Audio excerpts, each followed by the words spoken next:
Assalamualaikum warahmatullahi wabarakatuh. Selamat datang di Tips Channel ASN. Bagi kalian yang belum subscribe channel ini, silahkan subscribe, like, dan juga komen. Oke, di video kali ini saya akan memberikan tutorial mengenai bagaimana cara melihat hasil administrasi CPNS. Dan juga bagaimana untuk melakukan sanggahan ketika kita dinyatakan tidak lolos dan kita akan melakukan sanggahan terhadap hasil keputusan panitia. Nah, untuk melihat hasil administrasi, yang pertama kita langsung saja di sini kita masuk ke SSC ASN. Nah, SSC ASN, maka kita akan muncul tampilan seperti ini. Setelah ini kita langsung saja klik yang login. Nah, setelah login maka akan muncul tampilan ini. Sama seperti saat pendaftaran, kita masukkan nick kita, nick sesuai kita, dan juga passwordnya tentunya. Nah, bagaimana jika kita lupa password? Di sini ada pilihan. Klik di sini untuk mereset password. Kita klik untuk mereset password, maka nanti akan masuk ke halaman helpless. Di sini ada bagian password, reset password. Nanti ada langkah-langkahnya untuk melakukan reset password. Nah, ketika kita sudah masuk, maka nanti akan muncul tampilan.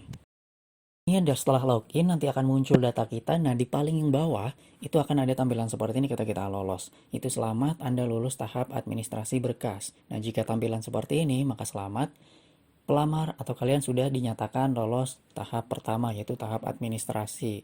Lalu bagaimana ketika tidak lolos? Nah, tampilannya kan seperti ini. Mohon maaf, Anda tidak lulus tahap administrasi karena tidak memenuhi syarat atau TMS. Nanti akan disebutkan alasan tidak memenuhi syarat. Ini misalnya, karena dokumen transkrip nilai yang diupload ini bukan dokumen yang asli, sedangkan persyaratan adalah harus yang asli, maka tidak memenuhi syarat. Nah, tetapi ketika kita tidak memenuhi syarat, itu ada namanya masa sanggah. Nah, apa itu masa sanggah? Oke, ini. Bagaimana ketika kita dinyatakan tidak lolos, apakah kita bisa melakukan sanggahan? Oke, yang pertama, yang harus diperjelas adalah menyanggah hanya bisa ketika kesalahan terjadi karena pihak panitia, bukan dari pihak pelamar. Kesalahan yang dari panitia itu seperti apa? Misal, kita sudah melakukan upload berkas dengan benar, tetapi dinyatakan tidak lolos. Nah, ini kita dapat menyanggah. Tetapi, ketika kesalahannya pada diri kita atau pelamar, ini tidak bisa. Misalnya, kita tidak upload berkas atau mengupload berkas yang salah. Kemudian kita ingin membenarkan atau upload ulang berkas itu tidak bisa. Karena kesalahannya memang dari awal itu dari pihak pelamar. Nah, lalu bagaimana proses untuk melakukan sanggahan? Yang pertama adalah login ke SSC ASN sesuai jadwal yang sudah ditentukan, yaitu setelah pengumuman administrasi. Kemudian di bawah nanti ada kolom untuk mengisi kronologis sanggahan. Kita tulis saja di situ kenapa kita melakukan sanggahan.